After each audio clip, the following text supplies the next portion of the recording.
I defended you while you chose someone else. From now on, I defend myself. I didn't plan on becoming the villain of that restaurant.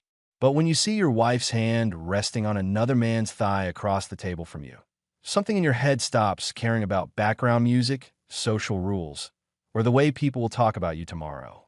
Madison sat to my left, poured into that red dress she used to wear for me. On my right, my son's chair was empty. She'd forgotten to remind him about dinner with Dad. Across from us sat the reason why. Brandon. Perfect beard, too white smile, shoulders like he ordered them off the internet under Alpha Male Starter Pack. He had her attention the way I hadn't seen in years. She laughed before his jokes were even finished, tilting her head, touching her hair, brushing his wrist as if gravity pulled her hand to him. Every time the waiter came, she accidentally shifted her chair closer to Brandon and further away from me. If you'd walked in right then, you'd think I was the brother-in-law tagging along. That was the first insult. The second came when he finally looked at me like I existed.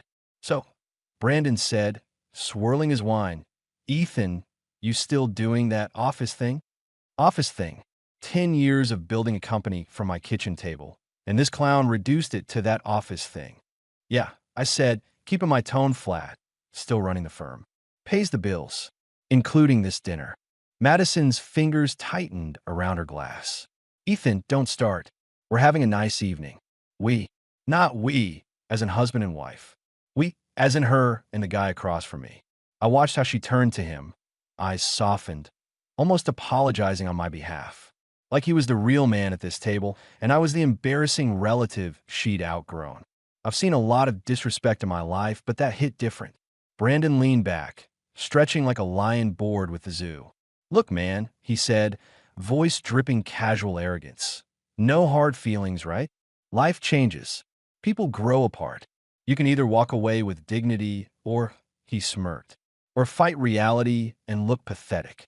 Something in my chest cooled. Not heated, cooled. Like the flame inside, snapped into a hard blue line. "Reality?" I asked quietly. "Is that what we're calling this?" Madison rolled her eyes. "Oh my God, Ethan. Don't be dramatic. You're reading into everything. We're just having dinner. Brandon's been helping me with the gym. That's all. Helping her with the gym. Right?" Brandon looked at her, then at me, and his smirk sharpened. He wanted this. He wanted a scene, something he could retell later at the bar. That's when he said it. Walk away or fight like a man. My cheating wife's new alpha told me. I gave him a better idea. Asked how many teeth he wanted left before turning dinner into a demolition scene. You know those moments when the entire room goes silent in your head, even though you can still see people moving? That's what hit me. I could feel every eye in that place turning, even if they weren't yet. The candlelight flickered off the wine glasses, the soft jazz buzzed around us, and in the middle of it, Brandon grinned like he just won. I didn't raise my voice. I didn't need to. "Madison," I said, still looking at him, "is this your guy? This is the upgrade." She snapped, "Don't talk about him like that. The least you can do is show some respect." Respect for the man touching her thigh under the table. "Got it." Brandon rested his forearms on the linen, leaned in, and lowered his tone like we were in some private locker room. "Here's how this goes, Ethan," he said. "You stop clinging. You sign what needs signing. You let a real man make her happy. You can keep the kid, the house, whatever helps you sleep. But you don't get to stand in the way." There it was. So casual, like he was rearranging furniture. Madison didn't deny a thing. She just watched me, measuring how much backbone I still had left. "You're talking about my life like it's a gym membership," I said. "That's something you two discuss between sessions." Her jaw clenched. "You're twisting everything. You were never around. You married your job. Brandon actually listens. He actually sees me." She didn't even try to hide it anymore. No more pretending. No more, "We're just friends." No more late night yoga classes she swore were ladies only. The sick part? I felt relief. At least the mask was off. Brandon straightened, irritation creeping into his expression. "Last time, man. Either you walk away, or what?" I cut in. "You throw another quote from some podcast at me?" He glared. "Or we settle it. Here, you and me. No lawyers. No papers. Just two men. I looked from him to Madison. She looked excited. Not scared. Not ashamed. Excited. Like she was front row at a fight she'd secretly been wishing for. That was the final insult. I smiled. Not a nice smile. The kind you see on someone who's done being polite. You want to settle it? I asked Brandon. Fine. Let's make it simple. I slowly wiped my hands with a napkin, folded it, and put it beside my plate. My heart wasn't racing. My palms were dry. Everything inside me felt focused, brutally clear. How many teeth? I asked quietly. Do you want to keep? The table went still. His grin died in instant death. More heads turned now. The couple two tables over pretended not to stare. The waiter froze with a bottle half tilted. Brandon tried to laugh it off. You're not serious. Madison hissed. Ethan, stop it. You're embarrassing yourself. No, I said. For the first time in a long time, I'm not. I pushed my chair back, slow enough that it scraped loud against the floor, loud enough for everyone to hear. Brandon's eyes flicked around, calculating. The alpha suddenly remembered this wasn't Instagram. There was no filter for broken bones. He stood too, shoulders tensing, trying to look bigger than the fear sneaking into his eyes. If you throw the first punch, he said, that's on you. I stepped closer, so only he could hear the next part. The first punch was when you put your hands on my wife while she still had my last name. I murmured. Everything after this is just accounting. His jaw tightened. My hands curled into fists by reflex. Years of swallowing disrespect, of pretending not to notice late-night messages, sudden girls' trips, and the way Madison smiled at her phone more than she smiled at me. All of it funneled into that one quiet heartbeat before the storm. That dinner started as our civil conversation. By the time it ended, nobody in that restaurant would ever forget what happened between the three of us. And neither would I. I didn't throw the first punch in that restaurant. The manager rushed over, a waiter stepped between us with shaking hands, and someone in the back muttered about calling the police. Brandon suddenly found his alpha locked behind liability concerns and security cameras. Madison grabbed his arm, not mine, hissing at him to be smart. That was the last image before everything blurred, and my mind pulled me backward, because the truth is, that dinner wasn't the beginning. It was just the explosion. The fuse had been burning for months. It started small. It always does. First, there were the late-night spin classes Madison supposedly fell in love with. She'd never cared about the gym in 11 years of marriage. Suddenly, she was obsessed with fitness, discipline, new routines. She'd come home glowing, not tired. Phone always face down, notification silenced. Then the clothes changed. Old t-shirts disappeared. New leggings, crop tops, sports bras that looked more like invitations than workout gear started showing up. Packages on the porch, tags in the trash. I'd ask, since when are you in neon pink? And she'd shrug me off with, since I decided to stop dressing like a mom. I should have heard what she really meant, since I decided to stop dressing for you. The first real warning came on a Tuesday. I was working late at home, laptop open, eyes burning, when her phone lit up on the counter. Normally, she kept it glued to her. That night, she'd left it charging while she showered. One message popped up.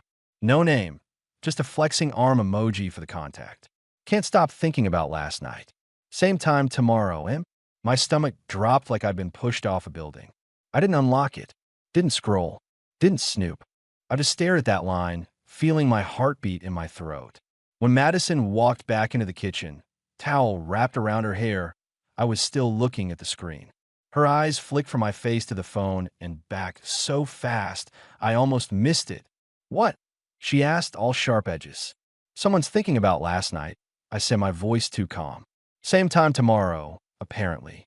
She didn't even blush. Didn't stutter. She just rolled her eyes, grabbed the phone, flipped it face down again. Oh my God, Ethan, relax. It's my trainer. We were talking about the class. This is why I don't show you anything. You twist it into drama. Trainers usually have names, I said. Your guy doesn't. He does, she snapped. But his name wouldn't fit in the contact line with the emoji, okay? Not everything is a conspiracy. Maybe if you understood how workouts work, you'd get it. That's how she did it. Every time, turn my suspicion into insecurity, my concern into weakness. You could just show me the chat, I said quietly. She laughed, actually laughed. What are you, 16? I'm not proving my innocence like some teenager. You either trust me or you don't. And then she walked away. Conversation closed. Trial dismissed. But from that night on, something poisoned the air between us. I started noticing more pieces that didn't fit. The way she'd lock herself in the bathroom with her phone, giggling under the fan. The way she'd step onto the porch to take a call from Jenna, but I'd hear a man's low voice through the glass. Every time I pushed, she pushed back harder. You're paranoid. You're boring. You're threatened because I'm finally happy. The insults came wrapped in fake concern. Maybe you should talk to someone, she'd say, eyes flat. Your jealousy is getting weird. The night I really knew was the night she forgot I existed. It was a Saturday. We planned a movie with our son, pizza, quiet evening at home. At least that's what I thought. Madison came downstairs in jeans that looked painted on and a top that wasn't made for sitting on a couch with your family. I'm heading out, she said, digging through her purse. I blinked. Out where? We had plans with Liam. She paused like she'd just remembered he existed, then shrugged. He'll be fine. Order him something. I'm meeting the girls. I told you last week. She hadn't. Which girls? I asked. Madison sighed, checking herself in the mirror by the door. Why does it matter? You don't know them. Then introduce me, I said. Or are these gym girls imaginary like Jenna's deep voice? She spun, anger flashing. You know what? I'm done justifying my every move. I gave this marriage more chances than it deserved. I'm allowed to have a life that isn't orbiting around you. Then headlights swept across the window. A car pulled up, black, low, expensive. Not one of her friends' beat-up SUVs. My chest tight, I stepped closer to the curtain and saw him for the first time. Brandon, leaning against the hood like he owned the night. Madison's entire face lit up in a way it never did for me anymore. She turned back to me, cold and smug. Don't wait up, she said. You wouldn't survive that crowd anyway. The door slammed behind her. And that was the moment I stopped wondering if something was wrong and started planning how deep this betrayal went. Discovering something is wrong hurts. Proving it feels like carving your own heart out with a dull knife. After Madison walked out that night with Brandon, I didn't follow her. I didn't scream. I didn't punch a wall like the movies teach men to do. I sat at the kitchen table, staring at our son's untouched pizza, feeling something inside me go silent. Silence is dangerous. It's where truth grows teeth. Liam came downstairs half an hour later. Where's Mom? He asked, rubbing sleep from his eyes. With her friends, I said. He frowned, the same confused wrinkle I'd seen on my face in the mirror for months. She said she was going out with Uncle Brandon again. Uncle? My blood turned to ice. When did she call him that? I asked, keeping my voice steady. Since he started picking her up, Liam said. She said not to tell you. Kids don't know how to lie correctly. They don't cover tracks. They just repeat what they're told. And in that single sentence, he handed me a loaded gun made of information. Madison wasn't hiding her affair from everyone. Just me. That's when something in me snapped. Not the angry part, the focused part. The one that wakes up when something must be done. The version of me that built a company from nothing. The version she used to brag about before she decided I was boring. So I got to work. I went upstairs, opened my laptop, and dug into the account I'd forgotten existed. The family phone plan. Madison had insisted years ago that she needed her own line for privacy, but the bills still synced through mine.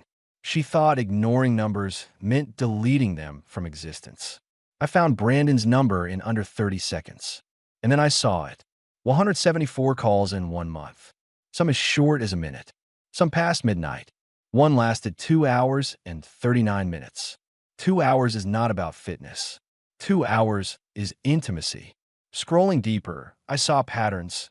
Calls before errands that used to take her 10 minutes, but suddenly require an hour. Calls right after she'd storm out of the room following a minor disagreement. Calls just before she'd go clear her mind at the gym. It wasn't just cheating. It was rehearsed betrayal. But the worst part?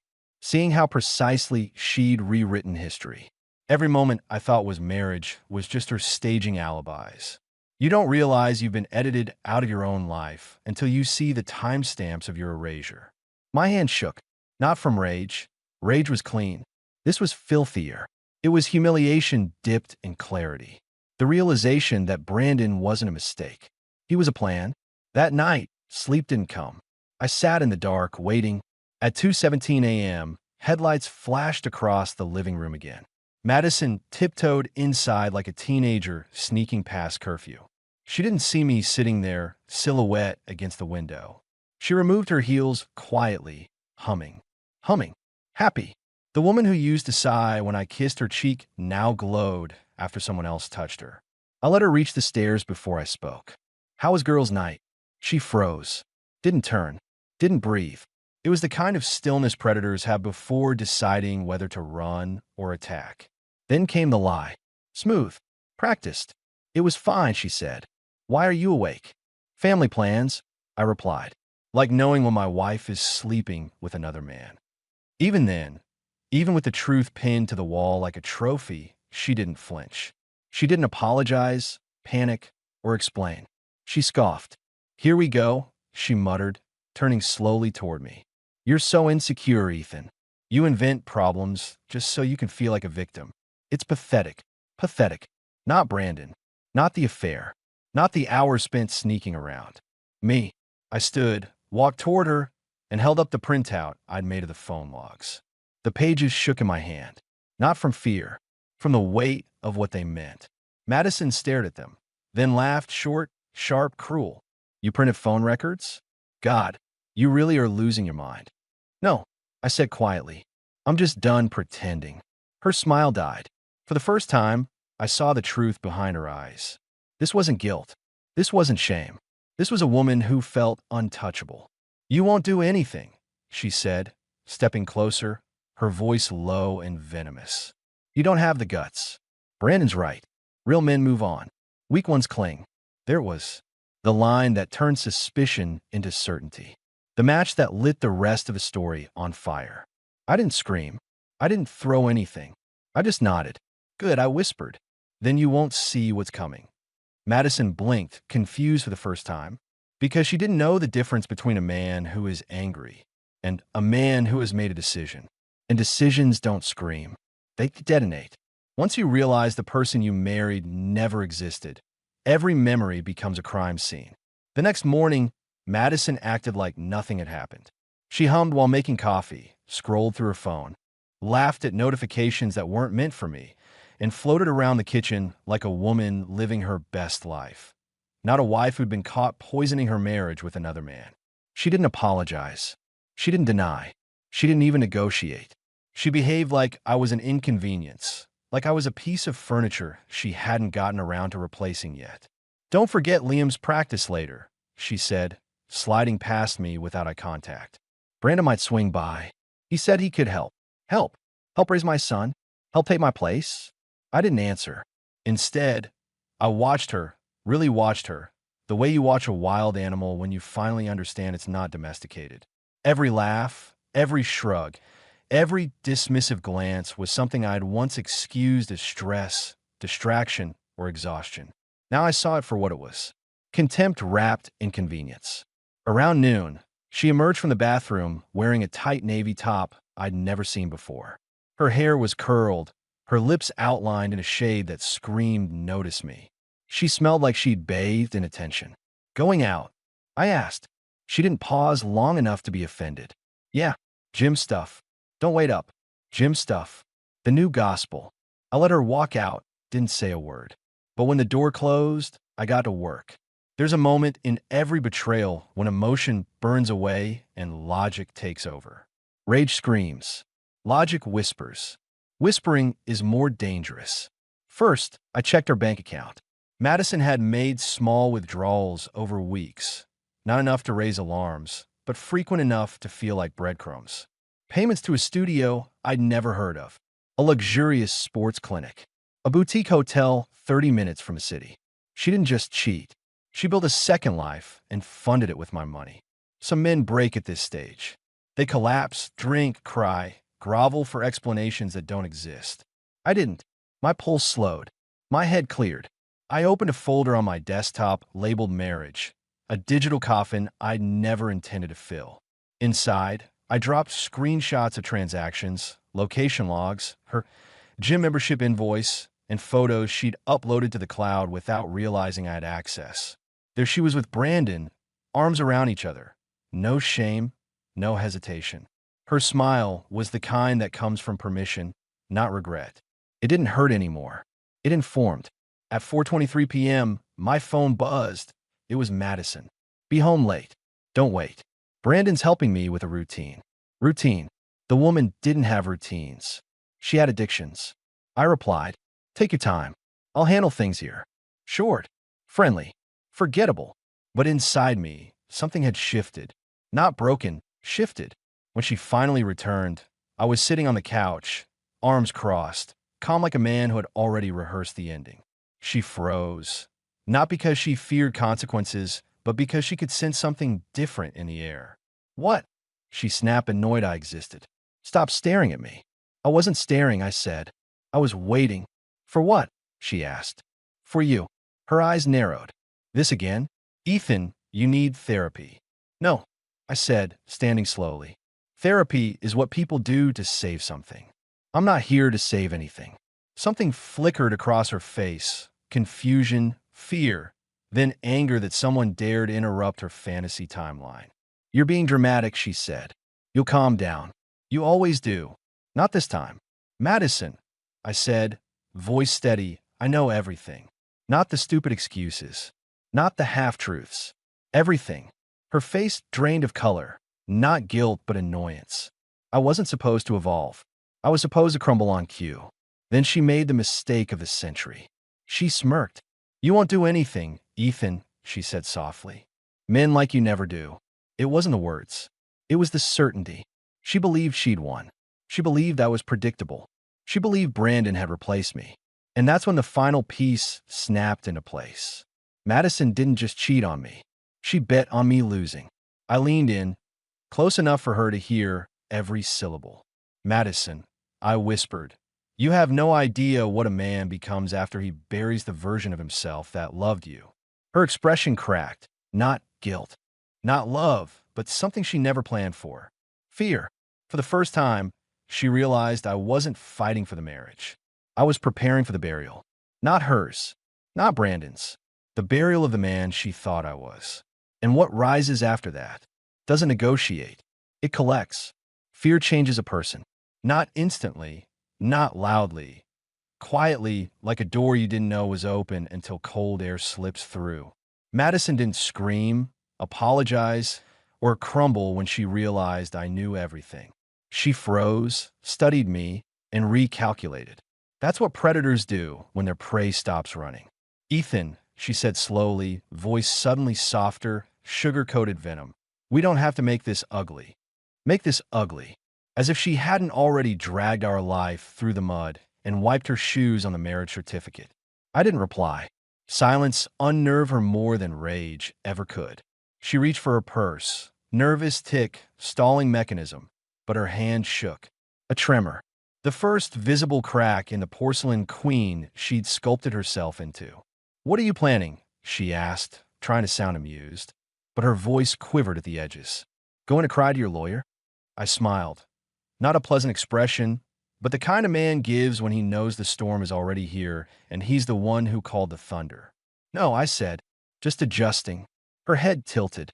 Adjusting what? My life. She flinched at that. Not because she cared, she didn't, but because it meant something was happening outside her control.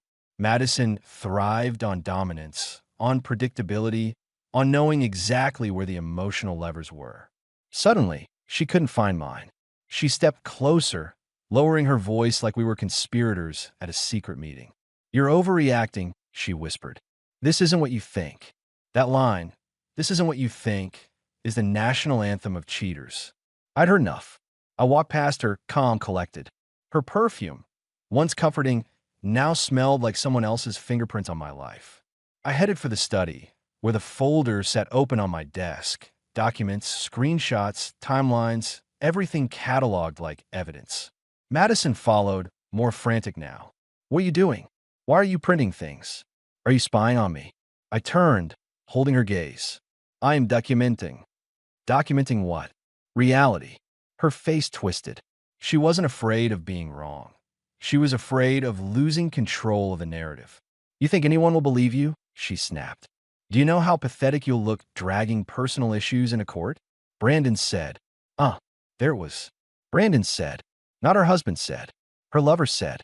Her new philosopher, her new prophet, her new oxygen. I cut her off. Brandon thinks a lot for a man who can't finish a sentence without flexing. Her jaw clenched so hard I thought a tooth might crack. You're jealous, she spat. He's confident. He doesn't hide in paperwork and numbers. He's not afraid to live. You used to be someone, Ethan. Now you're just pathetic. The word stabbed differently this time. Not because it hurt, but because I realized it was the spell she'd been casting for months.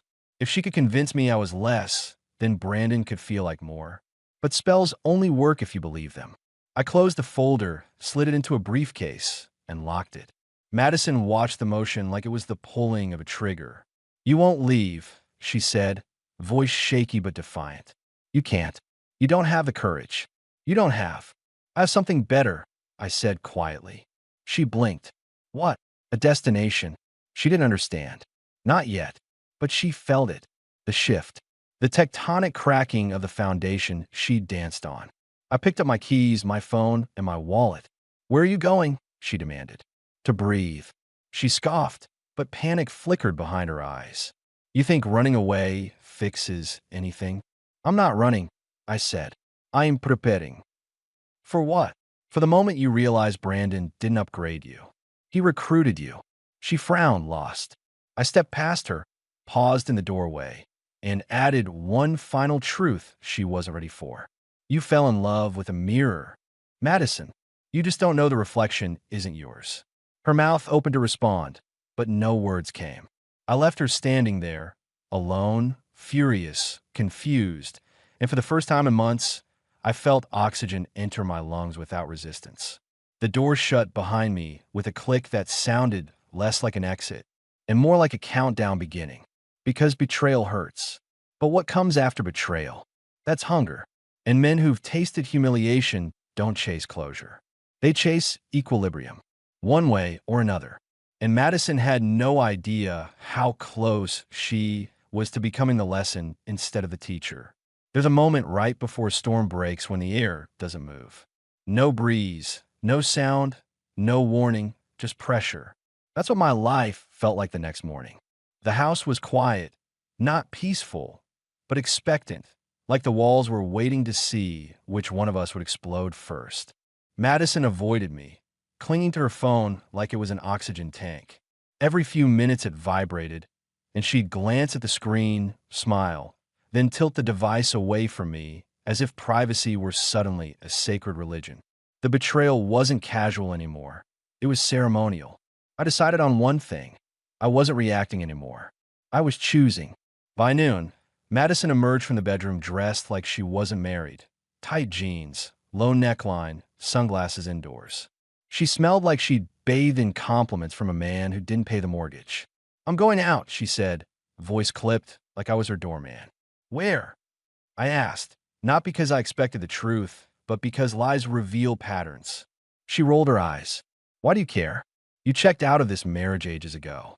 A lie so polished she almost believed it. You're right, I said. I had to check out. Last night, in fact. Confusion flickered. Her script didn't include me agreeing. Whatever, she muttered. Brandon's waiting. She caught herself too late. The name slipped out like a tattoo she forgot to hide. Her lips parted, realizing what she'd admitted. I didn't react. I just smiled. Tell him I said hi. Her cheeks flushed, not with shame, but with the horror of losing control of the narrative. She stormed out, slamming the door violently enough to rattle the picture frames. The silence afterward felt like an answer. I sat on the living room couch, phone in hand. I wasn't sure what I was waiting for until it arrived. A text from an unknown number. Not Brandon's number. A different one. You coming tonight? Brandon says it's time to settle things like men. No greeting, no explanation, just a challenge wrapped in testosterone and stupidity. Attached was an address, an upscale steakhouse downtown. The same place our civil dinner had nearly become an audit of dental insurance. I stared at the message, the corners of my mouth lifting. So that was the play. Brandon wasn't satisfied with taking my wife. He wanted a spectacle. He wanted to humiliate me, crown himself king, and parade Madison like a trophy. He expected me to break, to beg, to plead. He miscalculated. A man who has lost everything doesn't beg. He becomes unshakable. He becomes clean, not morally, but mentally. Pain strips away fear like acid burning paint off metal. I type one word back. Tonight. Within moments, 3 dots appeared, then a reply. Or something nice. Madison wants closure. Closure. The word tasted like rusted metal. Madison didn't want closure. She wanted confirmation, proof she made the right choice. She wanted Brandon to prove he was stronger, louder, more alpha, whatever delusion she'd inhaled to justify the grave she'd dug. But here's what she didn't understand. Closure isn't a conversation. Closure is a transformation. The sun dipped, painting long shadows across the floor. Hours passed while I sat there, unmoving, letting my thoughts sharpen. I didn't prepare fists or speeches. I prepared presence. At 7:19 p.m., I grabbed my jacket. As I reached the front door, my phone buzzed again. Another message. This one from Madison. Don't do anything stupid. Tonight is about ending this with dignity. Ending. Dignity. These people loved words they didn't understand. I typed back. I agree. One of us needs dignity. Tonight we find out who. No threats. No profanity. No promises. Just truth sharpened to a point. I arrived early. The restaurant buzzed with low voices, silverware, and overpriced self-importance. I took a seat at a corner table, facing the entrance. Then they walked in. Madison entered first, arm hooked through Brandon's like she'd rehearsed it. She didn't look guilty. She looked proud, like betrayal was a personality trait she'd added to her resume. Brandon saw me and smirked. Again, that same cheap grin like he'd bought confidence on sale. He approached my table, placed both hands on the surface, and leaned in until I could smell his cologne, something synthetic and desperate. You showed, he said. Good. Let's wrap this up like men. I didn't blink. Define like men, I said. He grinned wider, showing teeth as if presenting inventory. You walk away, or you fight and lose. His arrogance wasn't offensive, it was educational. He genuinely believed Madison was a prize, not a test. Madison hovered behind him, arms crossed, smirk sharpened to a blade. She didn't speak. She didn't have to. Her presence was a taunt, a sermon, a dare. Brandon straightened. So what's it going to be? And in that moment, clarity hit me like a hammer made of calm. He thought this was the battle. He didn't know I'd already won the war the moment I stopped needing her. I leaned forward, voice measured. Brandon, I said, men don't fight for what's broken. They fight for what's theirs. He opened his mouth, ready with another cliché. I didn't give him the chance. Question is, I added, do you know the difference? His expression finally shifted. Not victory, not anger. Recognition. Because for the first time, he understood. I wasn't there to compete for Madison. I was there to enter kingdom. And kings don't swing fists. They remove crowns. Quietly. Permanently. Brandon expected a reaction. That was his first mistake. Men like him feed on chaos. They need shouting, threats, broken bottles, something they can punch at and call victory. But I didn't give him anything. I just stared, calm as a surgeon preparing to make the first incision. You're quiet, he finally said, leaning closer. Second thoughts. No, it'll be ya. Just wondering which part of your ego is going to crack first. He blinked. He wasn't prepared for a man who wasn't intimidated. He'd written my role in his head. Jealous husband, emotional wreck, desperate loser clawing for scraps of a woman who had already decided he wasn't enough. But I wasn't here for Madison. Not anymore. I was here because a man should choose the ending of his own story, not inherit the one someone else writes for him. Brandon looked back at Madison, silently begging for approval. She nodded, smiling like a queen descending from a throne no one voted her onto. Tell him, she whispered, her tone dripping satisfaction. Brandon straightened. Madison and I are together now. You're holding her back. Be a grown-up. Sign the papers. Let her be happy. Let her be happy. Like she was a rescue dog and I was the cage. I didn't look at him. I looked at her. Is that what you want? Madison didn't hesitate. That hurt me more than any punch could have. Yes, she said. You and I were done long before Brandon showed up. You lacked ambition. You stopped trying. Pero entonces me. Ambition. The word echoed like a joke. I had built the very life she now used as collateral for her reinvention. I paid for the gym where she met him. I paid for the phone she used to lie. I financed her confidence, and she spent it on another man. She continued, oblivious to how far she had drifted from anything human. Brandon makes me feel alive. He challenges me. He doesn't suffocate me with responsibility. He let me be who I want. What you want? I repeated, voice flat. And who is that? She didn't answer. She smiled instead. A smile sharpened into a blade. There are people who destroy you out of weakness. Madison destroyed from hunger. She needed someone to validate the version of herself she couldn't live alone with. Brandon cleared his throat, breaking the silence. Look, man, here's how this goes. You walk away with dignity, or I cut him off. Stop using that word. What word? Dignity, I said. You don't get to weaponize values you don't possess.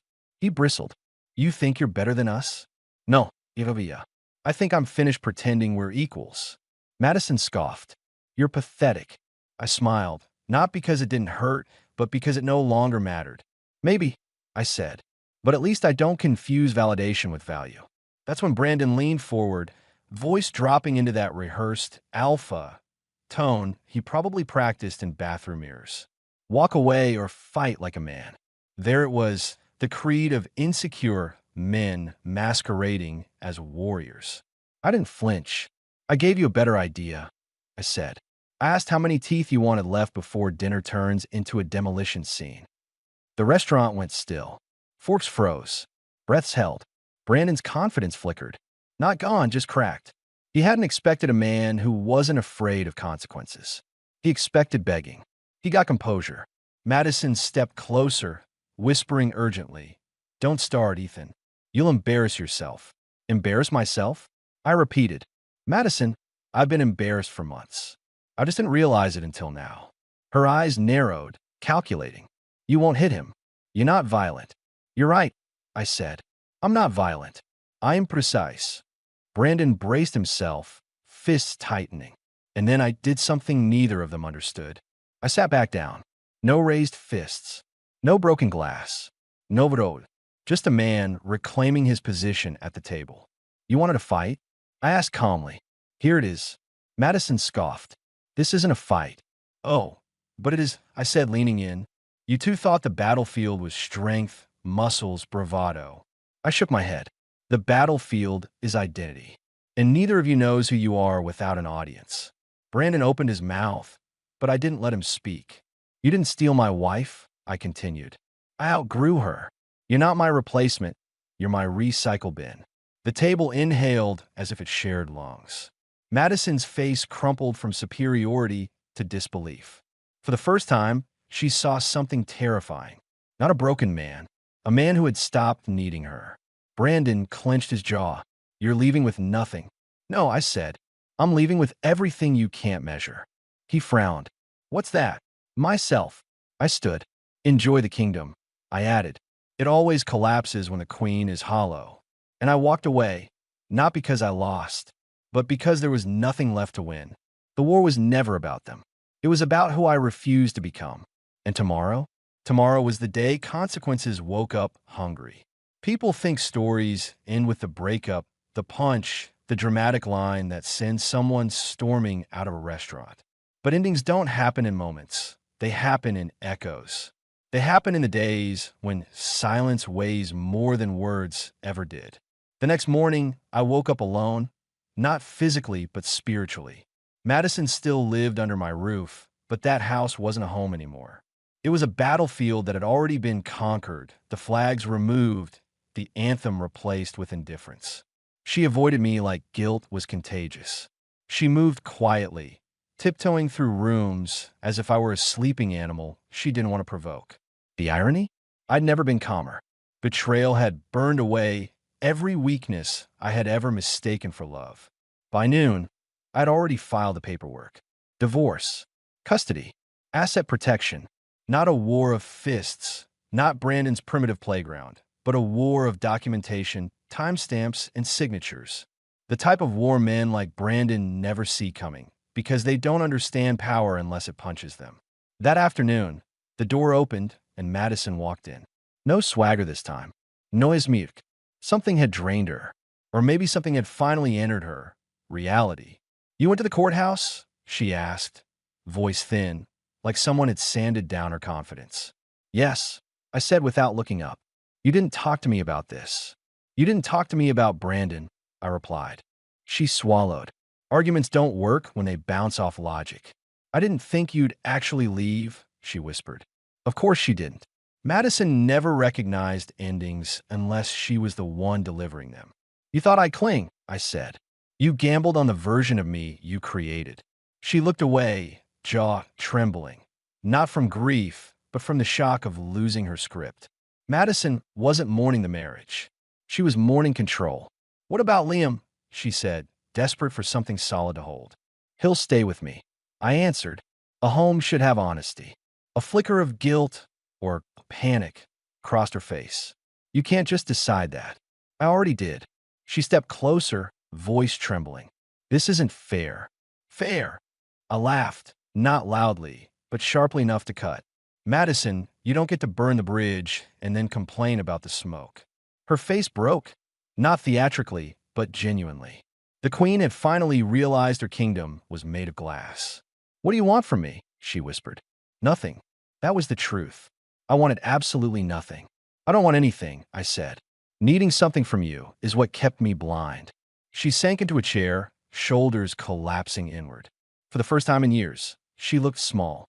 Not the seductive version she crafted at the gym, not the confident woman telling me I wasn't enough, just a person whose power evaporated the moment the audience left. "What about us?" she asked, voice trembling, hope flickering like a dying match. "There was no us," I replied. "There was me trying, and you auditioning for someone else." Her eyes filled with tears, not sentimental tears, but the tears of someone who realizes the safety net is gone. "You don't have to do this," she whispered. I met her eyes, calm as winter. "I did at the moment you chose someone else's reflection over my reality." Silence. And then, right when I thought the scene was over, the doorbell rang.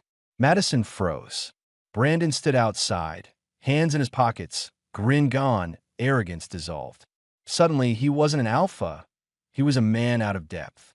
"Madison," he muttered, avoiding my eyes. "We need to talk." "No," I said, stepping between them. "You two had conversations behind my back. This one happens without me." Brandon swallowed.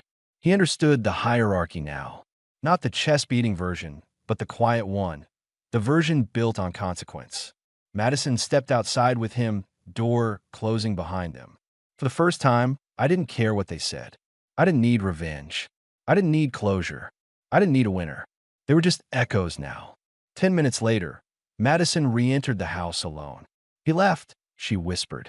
"Things that aren't real usually do," I replied. She lowered herself onto the couch, hands shaking. The woman who once strutted through our home like she owned the air now struggled to breathe in it. "What am I supposed to do?" she asked. "Learn," I said. "Not about loyalty. That ship sailed. Learn what happens when you replace respect with attention." She stared at me, eyes red, face pale, voice barely audible. "I never thought you'd be the one to leave. I never thought you'd be the one to make me," I replied. There it was, the whole truth, wrapped in one final breath. Not rage, not desperation, just clarity. I walked toward the door, keys in hand, future in front of me. Madison stood, voice cracking. "Ethan, what now?" I turned, only once. "Now," I said, "I live." Her tears fell, not for me, not for us, but for the realization she hadn't lost a man. She'd lost a mirror she could no longer hide from. And as the door closed behind me, I didn't feel broken. I felt rebuilt, not healed, reborn. Because betrayal doesn't end you. It introduces you to the version of yourself you should have been all along.